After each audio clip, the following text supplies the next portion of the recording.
వచ్చింది ఎవరు? ఆడా. నేను కాక మొన్న పరిచయం అయ్యాడా? ఆడండి కాదు కదా. ఆ తర్వాత ఆడు మోసం చేశాడని లబోదిబోమంటూ ఏడ్చే చాలా మంది పిల్లలు ఉన్నారు. అమ్మా నేను మోసపోయాను, ఇంకా నీ ముఖాన్ని చూపించలేకపోతున్నాను, ఇదే ఆఖరి అని సెల్ఫీ వీడియో చేసి చచ్చిపోయిన వారు చాలా మంది ఉన్నారు. కాబట్టి ఎవరిని నమ్మదు. ఒక దైవ సేవకుడు ఏమన్నాడంటే, ఎవరిని అందరినీ ప్రేమించు, ఎవరిని నమ్మదు. అందరినీ ప్రేమించు కానీ ఎవరిని? క్రైస్తవులు మనం చేసేది ఏంటంటే అందరినీ ప్రేమిస్తే అందరినీ నమ్ముతాం, అందుకే మోసపోతూ ఉంటాం. అంత దినాల్లో జరిగేది ఏంటో తెలుసా? మీకు సూచన ఏంటో తెలుసా? మోసాలు ఎక్కువ అవుతాయి. ఏమవుతాయి? అవుతున్నాయా? అవుతున్నాయా? గడిచిన దినాల కంటే ఇప్పుడు మోసాలు ఎక్కువ అవుతున్నాయా లేదా? మరి ఇవన్నీ జరిగినప్పుడు మీకు ఏమర్థం అర్థం అవ్వాలి అంటే, ఏం అర్థం అవ్వాలి సార్? దేవుని రాకడ సమీపిస్తుంది అని అర్థం అవ్వాలి కదా. అయితే నేను ఇప్పుడు చెప్తున్న మోసాలకి బైబిల్ చెబుతున్న మోసాలకి చాలా తేడా. భౌతికమైన మోసాలు చేస్తారని యేసు ప్రభు వారు చెప్పలే. మరి ఏం చెప్పారంటే ఆత్మ సంబంధంగా మోసం చేస్తారు వాళ్ళు. మోసం అంటే ఏమిటి? లేనిది ఉంది అని చెప్పడమే కదా, అంతేనా? అబద్ధమే సత్యం అని చెప్పడం కదా, అదే మోసం. అందుకే 11వ వచనంలో మనం చదువుకున్నాం ఏంటంటే, అనేకులైన అబద్ధ ప్రవక్తలు వచ్చి పలువురిని మోసపరుస్తారంట. పలువురిని మోసపరుస్తారు. అబద్ధ ప్రవక్తలు అని అంటే నేటి దినాల్లో ఒకసారి ఒక వీడియో ఉంది, ప్లీజ్ ఆ వీడియో దగ్గరికి ఉంటే ఒకసారి ఇక్కడ వీడియో ఉంది. వీడియోస్ ఉంది ఫస్ట్ లైట్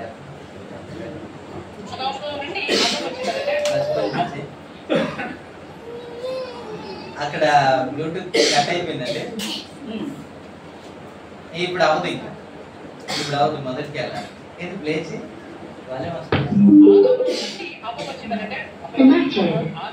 ఏమవుతారంటే వాస్తవంగా మాట్లాడుకుంటే వరుస లెక్కలో మాట్లాడుకుంటే అవ్వమ్మకు ఆదాము, ఆదాములో నుండి అవ్వ వచ్చిందనంటే అప్పుడు అవ్వమ్మకు ఆదాము ఏమో. ఈసైకి వరుసలు తెలియదంట, వీడికి తెలుసంట, ఈయనకి తెలుసంట వరసలు. ఏసయ్య అంట దేవుడు అంట పక్కటెముకల నుంచి తీస్తేనంట ఆవిడ ఏమవుతుందంటే కూతురు అవుతుందంట.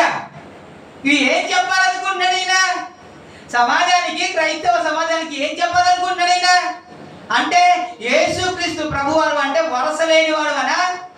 తండ్రి కూతుర్ని పెళ్లి చేసే దేవుడనా మన దేవుడు? ఎలా మాట్లాడుతున్నారు ఒకసారి. చాలా ఉన్నాయి వీడియోస్ కానీ ప్లే చేయడానికి ఇంకా సమయం ఉంది. దేవుడికి స్తోత్రం. వాక్యము తెలుసంట, పక్కటెముల నుంచి తీసినందుకు ఏమైపోయిందంట? కూతురు అయిపోయిందంట. ఇలాంటి మాటలు మాట్లాడేవారు చాలా మంది ఉన్నారు. మనకు వాస్తు ఉందని, మనం వాస్తు ప్రకారంగా జీవించాలని, మనము కూడా చేయొచ్చు బైబిల్లోనే ఉంది అని రకరకాల పద్ధతులు తీసుకొచ్చి బైబిల్లే బోధించేవారు చాలా మంది ఉన్నారు. లేనిది ఉంది అని చెప్పే అబద్ధ ప్రవక్తలు వస్తారు.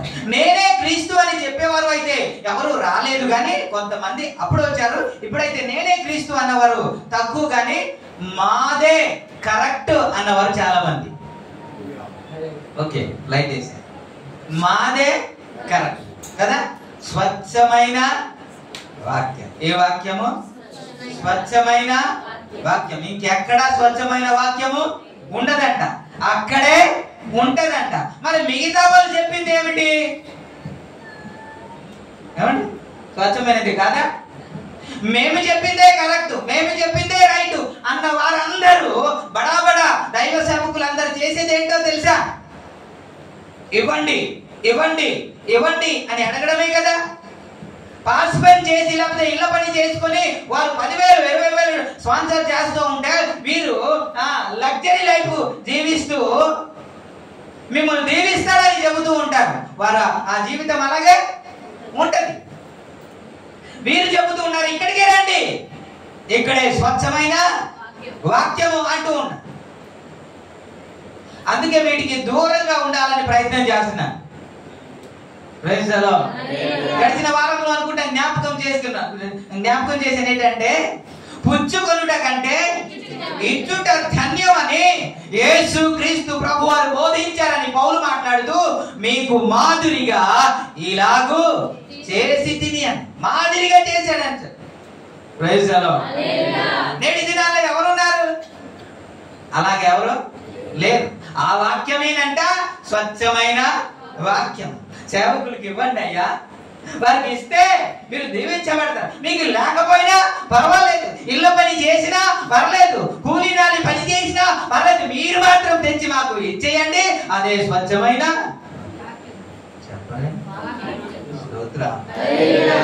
అబద్ధ ప్రవక్తలు వస్తారు. ఇప్పుడు చెప్పండి, అంత్య దినాల్లో మోసాలు జరుగుతున్నాయనేసి జరుగుతాయి అని ఇదే సూచన అని దేవుడు చెప్పాడు కదా. ఇది అంత్య దినాలా ఇంకా రాబోతుందా? చెప్పండి సార్, రాబోతుందా ఇంకా అంత్య దినాలా? అయితే జరుగుతుందా లేదా? జరుగుతుంది కదా. మరి జరుగుతుంటే మనము కొద్దిగా జాగ్రత్త పడాలి కదా. అసలు తన మోసం ఎలా చేస్తాడు అనేది ఇప్పుడు చెబుతున్న మాట 24వ వచనం ఒకసారి చదువుతామా? అబద్ధ క్రీస్తును అబద్ధపు ప్రవక్తలను వచ్చి సాధ్యమైతే ఏర్పరచబడిన వారి సహితము మోసపరచుటకి చాలు. తర్వాత ఆ లైన్ చదువుతా. సాధ్యమైతే ఎవరిని మోసం చేస్తారు? ఏర్పరచబడిన వారు. ఏర్పరచబడిన వారు అంటే ఎవరు తెలుసా? పిలువబడిన వారు అంటే విశ్వాసులు, ఏర్పరచబడిన వారు అంటే దైవ సేవకులు. సాధ్యమైనంత వరకు ఎవరిని మోసం చేస్తాడంట?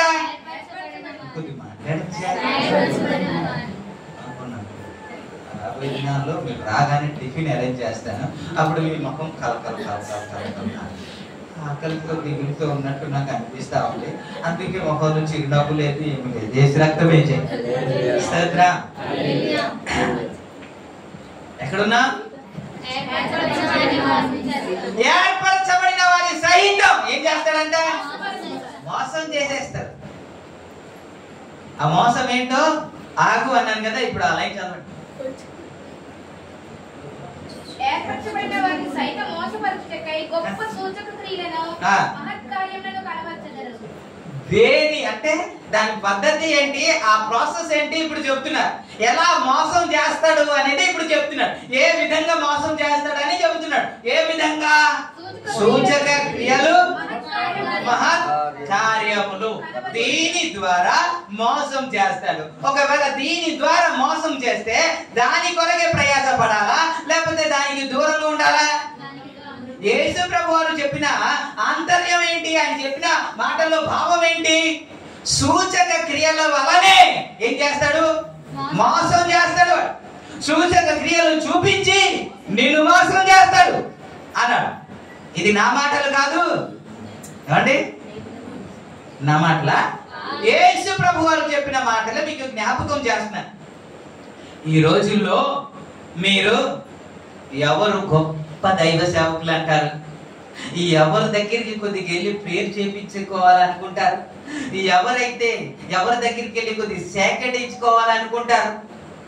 ఇలా ప్రార్థన చేయగానే, టచ్ అనగానే పడిపోతూ ఉంటే, గిలగిలా కొట్టుకుంటూ ఉంటే, అందరూ అలా పడిపోతుంటే, అలాంటి వారిని చూసి వా ఎంత శక్తివంతుడు, ఎంత అభిషక్తుడండి అనుకోరండి?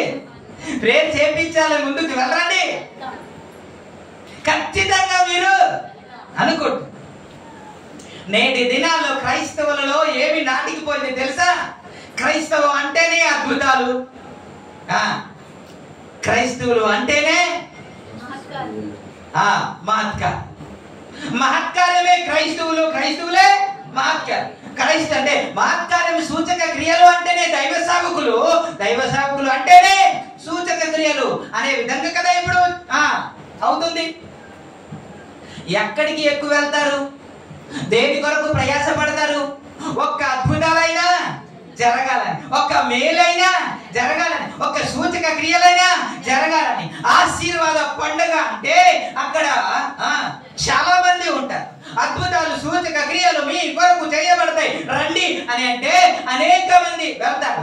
ఈ రోజుల్లో చాలా మంది ఏమిటి అని అంటే అరటి పండుకి ప్రార్థన చేసి ఇస్తుంటే మీకు గర్వఫలం వస్తుంది అని చెబుతున్నారు. నేను స్వస్థతకు వ్యతిరేకం కాదు, కానీ స్వస్థత ఎందుకు చేయబడింది, ఇప్పుడు ఎందుకు చేయకూడదో, ఎందుకు వెంబడించకూడదో చెప్పడానికి ప్రయత్నం చేస్తాను. దేవునికి హల్లెలూయా, హల్లెలూయా. ఒక ఆయనేమో రంగురంగుల చీర గురించి మాట్లాడతారు, చున్నీ గురించి మాట్లాడతారు, చుడిదార్ గురించి మాట్లాడతారు. ఇదే సూచక క్రియ అంట కదా. ఒక వ్యక్తి ఏమో వాక్యము ప్రకటిస్తూ ఉంటే, బలమైన వాక్యము ప్రకటిస్తూ ఉంటే, అద్భుతమైన సందేశాలు ఇస్తూ ఉంటే ఎవరైనా సరే వా ఎంత గొప్ప దైవ సేవకుడు, ఎంత శక్తివంతుడు అంటారా? మీరు ఎంత బాగా చెప్పినా కాదు, ఆ టచ్ దగ్గరికే, ఆ టచ్ అయితేనే అనిపిస్తుంది కదా. అబ్బో దెయ్యాలన్నీ డిస్పోజ్ అయిపోయింది అంటావా లేదా? అంటావా లేదా? ఖచ్చితంగా అంటాం. ప్రభునామానికే మహిమ కలుగును. ఇంతకు స్వస్థతలు దేవుడు ఎందుకు చేసేవాడు? సరే చదువుతారా? యోహాను సువార్త 19వ అధ్యాయం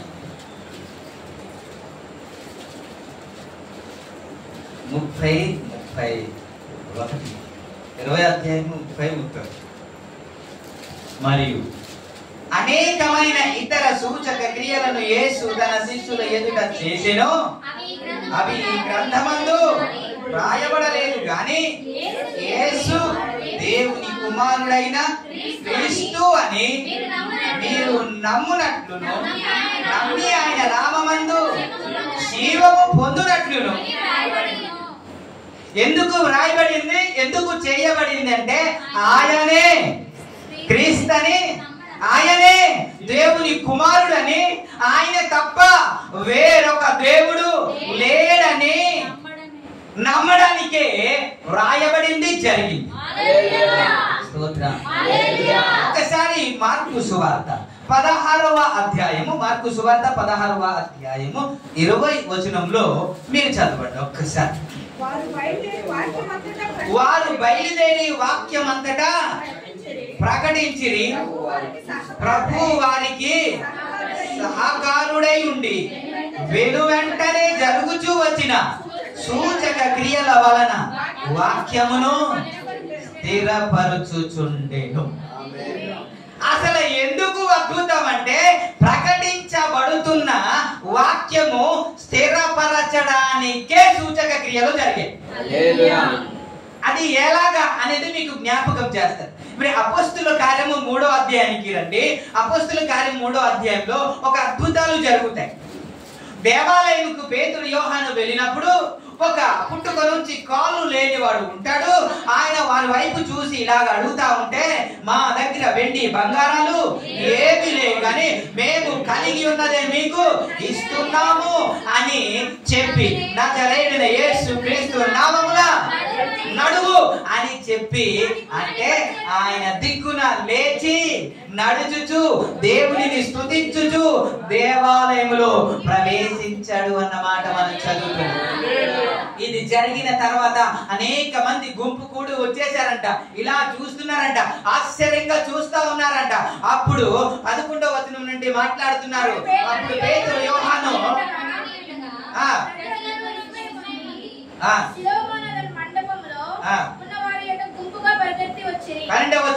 పేతురు దీనిని చూసి ప్రజలతో, ఇశ్రాయేలారా, వీరి విషయమై ఎందుకు ఆశ్చర్యపడుతున్నారు?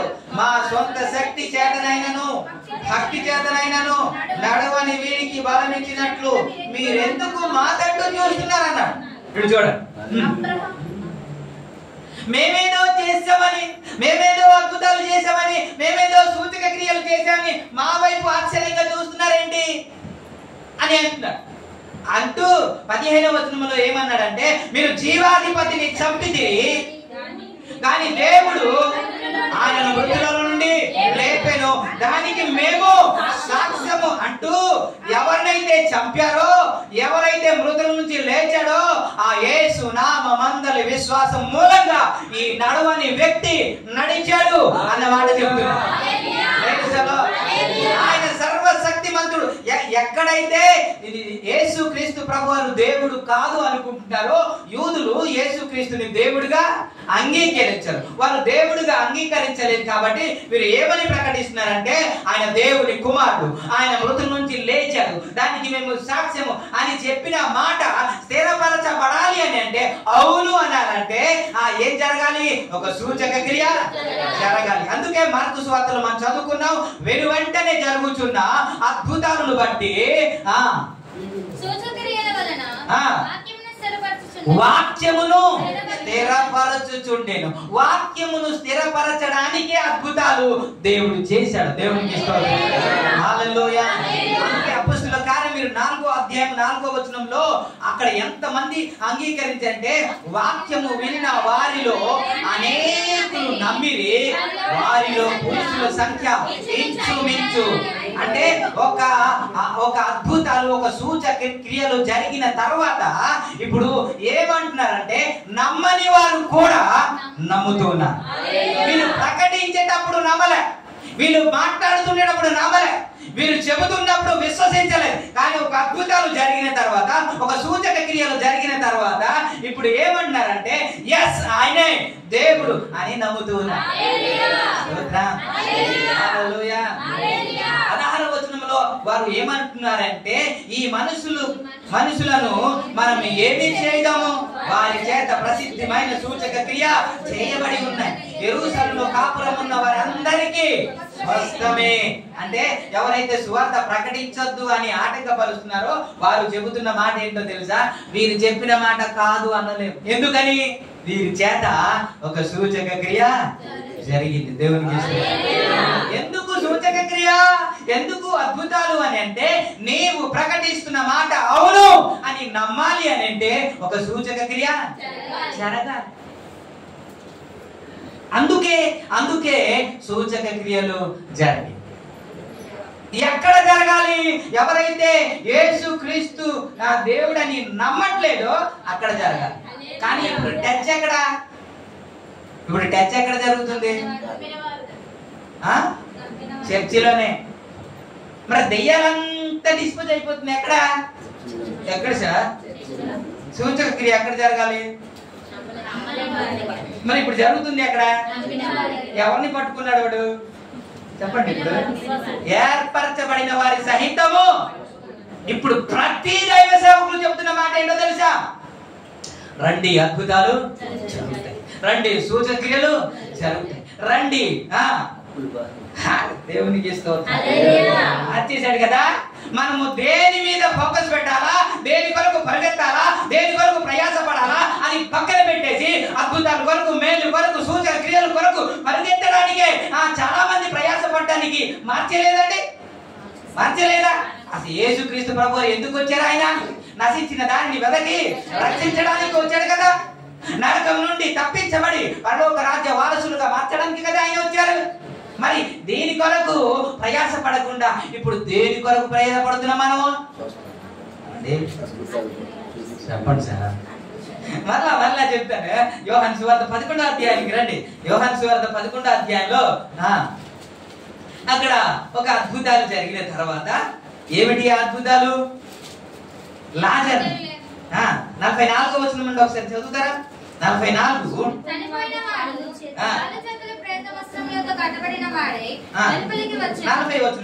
లాజరు బయటికి రమ్మని బిగ్గరగా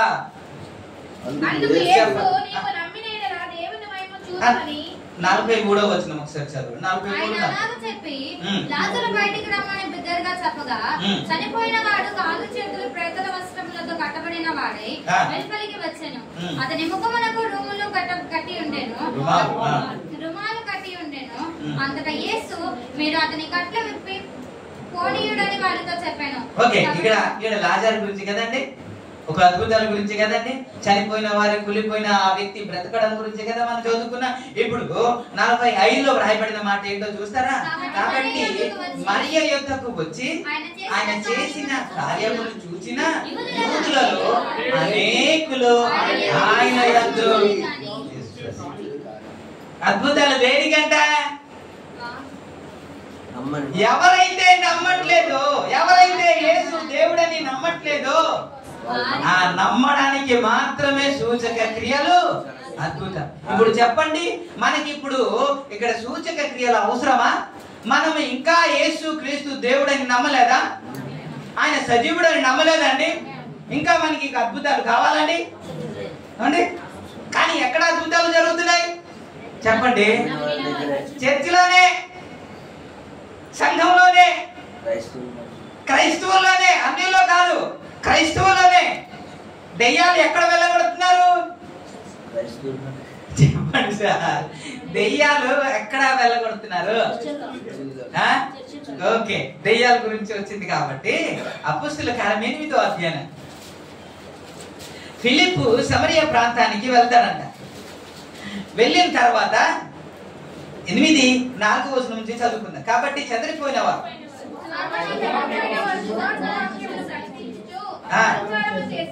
అప్పుడు ఫిలిప్పు సమరయ పట్టణంలోకి వెళ్ళి క్రీస్తు వారికి ప్రకటించుచుండెను. క్రీస్తును వారికి ప్రకటించుచుండెను. ఫిలిప్పు చేసిన సూచక క్రియలను చూచినందున అనేకులను పట్టిన అపవిత్రాత్మలు పెద్ద కేకలు వేసి వారిని వదిలిపోయాను. పక్షవాయువు గలవారు కుంటివారు అనేకులు స్వస్థత పొందిరి. అందుకు ఆ పట్టణంలో మిగులా 12వ వచనం. అయితే ఫిలిప్పు దేవుని రాజ్యమును గురించి యేసుక్రీస్తు నామము గురించి సువార్త ప్రకటించుచుండగా వారు అతని మాట నమ్మి పురుషులను స్త్రీలను బాప్తిస్మము పొందిరి. సూచక క్రియలను అద్భుతాలు దేనికి? యేసే నిజమైన దేవుడని. ఇక్కడ ఫిలిప్పు ద్వారా గొప్ప గొప్ప అద్భుతాలు జరిగినందుకు, దెయ్యాలు వెళ్ళిపోయినందుకు ఆ పట్టణంలో గొప్ప సంతోషము కలిగిందంట. అక్కడ ఒక సీమోను అనే గాడి చేసే వ్యక్తి, అంటే మ్యాజిక్ చేసే వ్యక్తి ఉన్నాడు. ఇతడు ఒక గొప్ప వ్యక్తి అని అనుకున్నారు. కానీ ఎప్పుడైతే ఫిలిప్ వెళ్ళి ప్రకటించాడో, ఫిలిప్ ద్వారా అద్భుతాలు దేవుడు చేసిన తర్వాత ఇతను చేసి ఆయన కూడా నమ్ముకున్నాడు. అతడు అనుకున్నాడంట, నేను చేసింది ఏదో మాయ లేకపోతే మ్యాజిక్ చేస్తున్నాను, కానీ ఇతడు చేసింది దేవుని శక్తి వలన చేస్తున్నాడు అని ఆయన కూడా నమ్మి బాప్తిస్మో తీసుకున్నాడు. 13వ వచనంలో అప్పుడు సీమోను కూడా నమ్మి బాప్తిస్మో పొంది ఫిలిప్పును ఎడబాయకుండి సూచక క్రియలను గొప్ప అద్భుతములు జరుగుతా చూచి భ్రాంతి నొంది. ఈ సూచక క్రియలు అద్భుతాలు దేనికి అంటే సంఘంలో కానే కాదు. కానీ ఈ రోజు ఎక్కడ చొరబడింది? సంఘమే. అద్భుతాలు చెయ్యలేని దైవ సేవకుడు శక్తిహీనుడు అనే స్థాయికి వచ్చేసింది. ప్రభు నామానికి మహిమ కలుగుగాక. ఇప్పుడు అనుకుంటున్నాడు వీడేమో స్వస్థతకి విరుద్ధంగా ఉన్నాడు వీడు అనుకుంటున్నాడు. కాదు, స్వస్థతకి విరుద్ధం కానే కాదండి. దేవుడు ఖచ్చితంగా కార్యము చేస్తాడు. నేటికి కార్యం చేస్తూనే మన ప్రార్థన ఆలకించి అనేక కుటుంబాలు బాగు చేస్తున్నారు. స్తోత్రం. ఇప్పుడు దెయ్యాలు వెళ్ళగొట్టడం గొప్ప అని భావిస్తున్నారు. ఓకే, నేను మంచిదే, దాన్ని నేను వ్యతిరేకించను. దేవుడు ఆయా దైవ సేవకులకు ఒక్కొక్క శక్తి, ఒక్కొక్క వరాన్ని ఇస్తారు. కానీ దెయ్యాలు డిస్పోజ్ అయిపోతున్నాయి కదా. ఎప్పుడైతే దెయ్యం వెళ్ళిపోద్దో బ్రతుకు మారిపోద్దా? ఏమంటే చెప్పండి సార్, మారు మనసు వచ్చేస్తుందా? మంచివాడుగా మారిపోతాడా?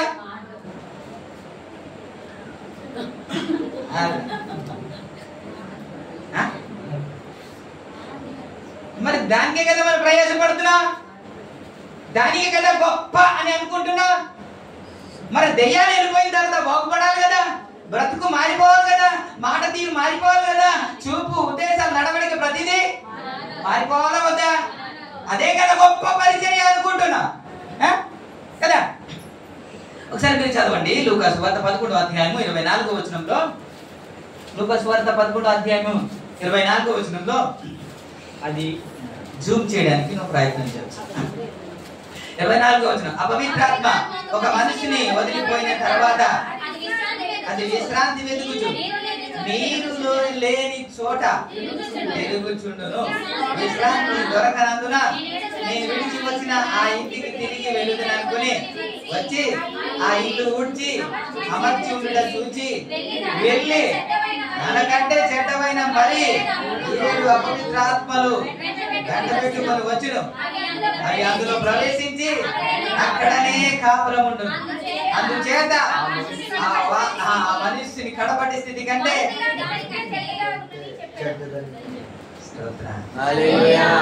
చెప్పండి, దెయ్యాలు వెళ్ళిపోయిన తర్వాత క్షేమమా నష్టమా? చెప్పండి సార్ అండి. దెయ్యాలు వెళ్ళిపోయింది కాబట్టి గొప్ప పరిచర్య జరిగింది అనుకుంటున్నాం కదా. రాకడలో సూచన ఇది. నేను స్వస్థత గురించి మాట్లాడుతున్నాను అనుకుంటున్నాను కాదు, ఇలా జరుగుతుంది కాబట్టి దీని వెంట మనము పరుగెత్తకూడదు. ఎవడును మిమ్మల్ని మోసపరచకుండా చూసుకొనుడి అన్న మాటని తీసుకొని జ్ఞాపకం చేస్తున్నా. స్తోత్రం, హల్లెలూయా. ఇది వెళ్ళిపోయిన తర్వాత అంట ఎక్కడ వెతుకుతూ ఉంటా తెలుసా? నీరు లేని చోట. ఏంటి? నీరు ఎక్కడ ఉండదో అక్కడే వెతుకుతూ ఉంటదంట. నీరు అంటే ఏమిటి? వాక్యం అండి. మీరు ఎఫెసీ రాసిన పత్రిక 5వ అధ్యాయం 27వ వచనం మొత్తం కలిసే ఉంటది. చివరి 2వ భాగంలో మీరు చదివితే ఒకసారి ఎఫెసీ రాసిన పత్రిక 5వ అధ్యాయం 27.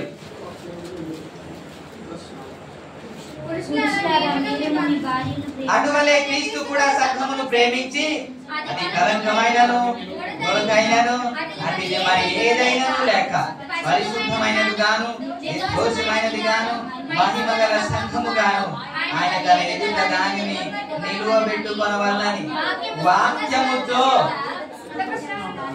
దేనితో అంటే వాక్యం అంటే ఏంటి? నీరు అనే అర్థం. హిమము కంటే తెల్లగా మార్చయ్యా అని పాట పాడతాం కదా. వాక్యముతో కడగమని ప్రార్థన చేస్తాం కదా. ఒక దెయ్యము వెళ్ళిపోవడము పెద్ద ప్రాముఖ్యము కాదు. దెయ్యము వెళ్ళిపోయినా సరే మరలా 7 దెయ్యాలు పట్టుకొని నీ ఇంటికి వస్తది. మరి దేనితో ఉండాలి? ఏది దేని చేత నింపబడాలి అని అంటే వాక్యము చేత నింపబడాలి. దేవుడికి హల్లెలూయా, హల్లెలూయా. మాట ఇప్పుడు జ్ఞాపకం చేస్తున్నాను ఏంటి అని అంటే 119వ కీర్తన 119వ కీర్తన 130లో 119వ కీర్తన 130లో నీ వాక్యము వెల్లడగుట తోడనే వెలుగు కలిగింది, అది తెలివి లేని వారికి కదా. తీసారా అందరూ? 119, 130లో నీ వాక్యము వెల్లడగుట తోడనే. ఎక్కడైతే చీకటి ఉందో చీకటి పారిపోతుంది. దేవునికి స్తోత్రం, హల్లెలూయా. ఎక్కడైతే దురాత్మలు ఉందో వాక్యం ఎప్పుడైతే ప్రవేశిస్తుందో అవన్నీ పటాపంచులు అయిపోతాయి. ఏది ప్రభుత్వమో ఏది దాచుకోవాలో దేని కొరకు ప్రయాసపడాలో దాని కొరకు ప్రయాసపడకుండా సూచక క్రియలు మహత్కార్యాలు అద్భుతాలు అని దైవ సేవకులు బోధించే దినాలు ఇప్పుడు తయారయ్యాయి. మారు మనసు పొందండి, జీవితాలు మార్చుకోండి, జీవితాలు దిద్దుకోండి. మనము దేవుని రాకడ సమీపిస్తుంది కాబట్టి మన బ్రతుకులను సరి చేసుకోవాలి, మనం సిద్ధపడిపోవాలి అనే వాక్యము కరువైపోయింది. అలా ప్రకటిస్తే విశ్వాసులందరూ దూరం అయిపోతున్నారు. ఇప్పుడు ఏమిటి కావాలంటే సూచక క్రియలు, అద్భుతాలు కావాలి. దేవునికి స్తోత్రం. 119 మాటలో ఏమని ఉంటది అని అంటే, నీ వాక్యము నన్ను బ్రతికించుచున్నది, నా బాధలలో అది నెమ్మది. ఇదే వాక్యమే నిన్ను బ్రతికిస్తా. దేవునికి స్తోత్రం. బ్రతికడం మనం బ్రతికే ఉన్నాం కదండి. మరలా బ్రతకడం ఏంటి అని అంటే ఆత్మీయ స్థితిలో చచ్చిపోయిన వారిని బ్రతికింపజేసేది ఏదంటే దేవుని వాక్యమే. పాపి అండి, వీడు పాపాత్ముడు అండి, వీడు చెడ్డ కార్యం చేస్తున్నాడండి, వీడు తాగుబోతుడండి అని మీరు కానీ ఒకవేళ అనుకుంటూ ఉంటే, ఒకవేళ అతనే చచ్చిపోయిన స్థితిలో ఉంటే అతన్ని బ్రతికించింది ఏంటి అంటే స్వస్థత కాదు, నా వాక్యమే. నా దేవుని వాక్యమే బ్రతికిస్తుందండి. లాజరుని బయటికి రా అని పిలిచింది ఏమిటి అంటే దేవుని నోట నుండి వచ్చిన వాక్యమే. ఇంకా చెప్పాలంటే ఆ వాక్యమే మనలను నడిపిస్తుంది. 105వ మాటలు 105వ మాటలో నీ వాక్యమే నా పాదములకు దీపము, నా త్రోవకు వెలుగై ఉన్నది. స్తోత్రం చెప్తారు. బ్రతికించింది ఇదే, నడిపిస్తుంది ఇదే, వెలుగుని చూపించింది ఇదే, చీకటిని పారదోలింది ఇదే, నిలబెట్టింది ఇదే. ఇప్పుడు దేని కొరకు మనం ప్రయాసపడాలి? దేని కొరకు ప్రయాసపడాలి?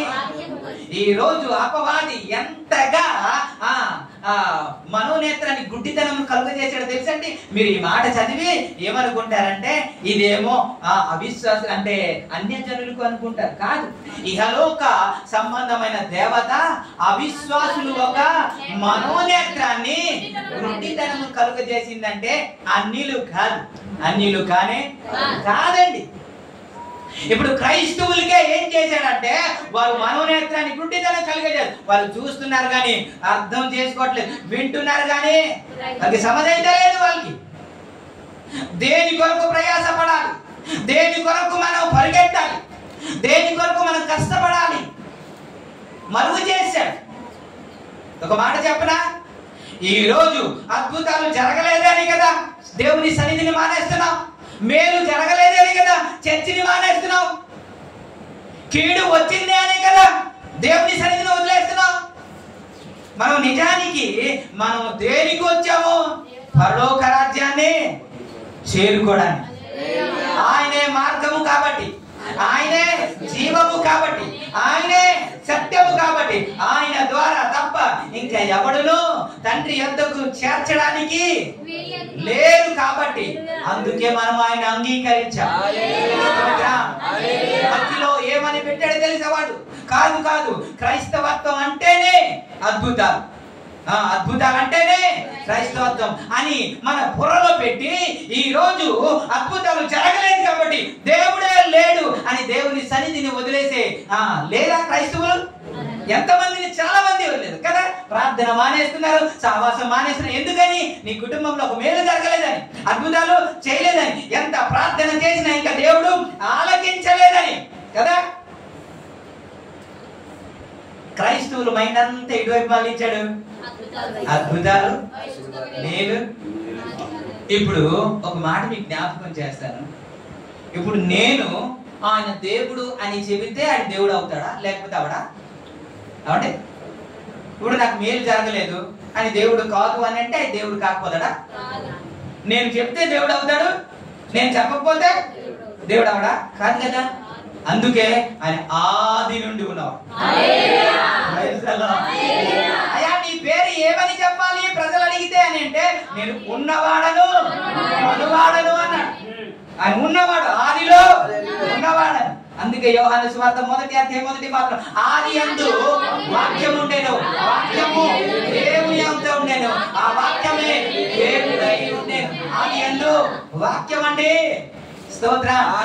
మనం చెప్తే ఆయన దేవుడు అవుతాడు, మనం చెప్పకపోతే ఆయన దేవుడు కాకపోతాడు అని కానే కాదు. ఈ రోజు అపవాది మైండ్ సెట్ అలా చేశాడు. ఏంటంటే అద్భుతాలు జరగలేదు కాబట్టి ఇంకా సంఘానికి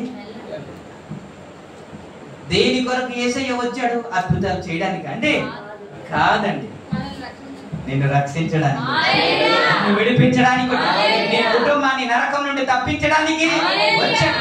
నరక బాధ నుండి విడిపించే దేవుడు ఆయనే. అందుకే మనం ఆయన్ను అద్భుతాలు ఏంటంటే దాని తర్వాత కానీ మనం వెంబడించేది దేనికి వెంబడించాలి? నిత్య జీవం కొరకు ప్రయాసపడాలి. నీతి కొరకు మనం ప్రయాసపడాలి. ఆయన రాజ్యము కొరకు ప్రయాసపడాలి. అద్భుతాలు జరగచ్చు, జరగకపోవచ్చు. మేలు జరగచ్చు, జరగకపోవచ్చు. సూచక క్రియలు జరగచ్చు, జరగకపోవచ్చు. కానీ మనం దేని కొరకు ప్రయాసపడాలంటే నిత్య జీవము కొరకు. యోహాను సువార్త 6వ అధ్యాయానికి మీరండి. యోహాను సువార్త 6వ అధ్యాయంలో ఆ 70 మంది శిష్యులు యేసు క్రీస్తు ప్రభు వారు మాట్లాడిన మాటలను బట్టి వెళ్ళిపోతే 12 మంది ఉన్నారు కదండి. ఈ 12 మందికి కూడా యేసు ప్రభు వారు అడుగుతూ ఉన్నారు. 67వ వచనం 6వ అధ్యాయం. కాబట్టి యేసు మీరు కూడా వెళ్ళిపోవాలని ఉన్నారా అని 12 మందిని అడుగగా సీమోను పేతురు ఎవరి వద్దకు వెళుదాము, నీవే నిత్య జీవపు మాటలు గల స్తోత్రం చెప్తారు. ఎవరి యొద్దకు వెళ్ళగలం సార్? ఎవరి యొద్దకు మనము? ఆయనే నిత్య జీవపు మాటలు గల, ఆయన నిత్య జీవాన్ని. అందుకే ప్రయాసపడి భారము మోయుచున్న జనులారా నా యొద్దకు రండి, నేను విశ్రాంతిని కలుగ చేస్తాను అన్న దేవుడు నా దేవుడు అండి. మాత్రమే విశ్రాంతి కాకుండా అక్కడ విశ్రాంతి ఇవ్వడానికి నా దేవుడు రాబోతున్నాడు. దాని కొరకు మనం సిద్ధపడాలి అనేది అంటే ఎవడును మనను మోసపరచకుండా చూసుకోవాలి. ఆడు వస్తాడు. యేసుక్రీస్తుని నమ్ముకున్నావు కదా, ఏం జరిగింది నీకు? ఏ మేలు జరిగింది? ఇదే మోసం చేస్తాడు. ఏం జరిగింది? అద్భుతాలు జరిగిందా? మేలు జరిగిందా? సూచక క్రియలు జరిగిందా? అందుకే వేస్ట్ అని అంటాడు. అందుకే యేసు ప్రభు వారు చెప్పిన మాట ఏంటంటే ఎవడును మిమ్మల్ని మోసం చేయకుండా చూసుకోనండి. అద్భుతాల కోసం నా యేసు రాలే. అందుకే ప్రతి సందర్భంలో మీకు ఒక మాట జ్ఞాపకం చేస్తుంటాను. మనం అడిగిందంతా దేవుడు ఇవ్వడు. మనం అడిగిందంతా మీరు పిల్లలు ఏది అడిగితే అది ఇచ్చేస్తారా? అరే వద్దురా నీకు జలుబు చేసింది అంటారా? లేదా ice cream tick tick tick tick tick tick tick tick అక్కడే తిరుగుతుంటాడు. వద్దు అనేసి తిరుగుతుంటే ఆడు అక్కడే తిరుగుతూ ఉంటాడు. వీడు ఎప్పుడు వెళ్తాడా అన్నట్టు మనం ఉంటాం. ఈడేమో నాకు కావాలి వెళ్ళిపోతుంది అంటాడు. ఇది తింటే ఇంకా ఎక్కువ జలుబు చేసేస్తాడు. ఈడు అనుకుంటాడు మా అమ్మ నాన్న కఠినం అనుకుంటాడు. కానీ ఆడ మేలు కోరికే ఇవ్వట్లేదనే సంగతి తెలియదు. పెద్దోడైన తర్వాత తెలుస్తుంది. కాబట్టి మనం అడిగిందంతా దేవుడు ఇవ్వడు, మనకు అవసరం ఉన్నదంతా దేవుడు ఇస్తాడు. అందుకే దేవుడు చేసిన అద్భుతాలన్నీ ఏది అవసరమో అదే చేశాడు. కాబట్టి మనము అద్భుతాల కొరకు మనం ప్రయాస పడొద్దు. నీకు ఏది అవసరమో ఆయనకి తెలుసు. నీవు అడగక ముందే మాట ఏంటో తెలుసా? నీవు ప్రార్థన చేయుచుండగా నీ మొరను ఆలకిస్తాను. ప్రార్థన చేసిన తర్వాత కాదు, నువ్వు ప్రార్థన చేయుచుండగా నీ మొరను నేను ఆలకిస్తానన్న దేవుడు అండి మన దేవుడు. కాబట్టి ఈరోజు మనం ఒక్క మాట జ్ఞాపకం చేసుకుందాం. ఏంటి అని అంటే అద్భుతాలు దేని కొరకు? వాక్యము. అద్భుతాలు ఎక్కడ జరగాలి? ఎక్కడ జరగాలి? ఇక్కడ కాదు, బయట జరగాలి. ఇక్కడ ఏమి జరగాలి అని అంటే వాక్యము విత్తాలి, వాక్యం సంపాదించాలి, నిత్య జీవం సంపాదించాలి, బ్రతుకును మార్చుకోవాలి, మారు మనసు పొందుకోవాలి. మనము దేవుని రాకడకు సిద్ధమైపోవాలి. మాటలు దేవుడు ఆశీర్వదించును.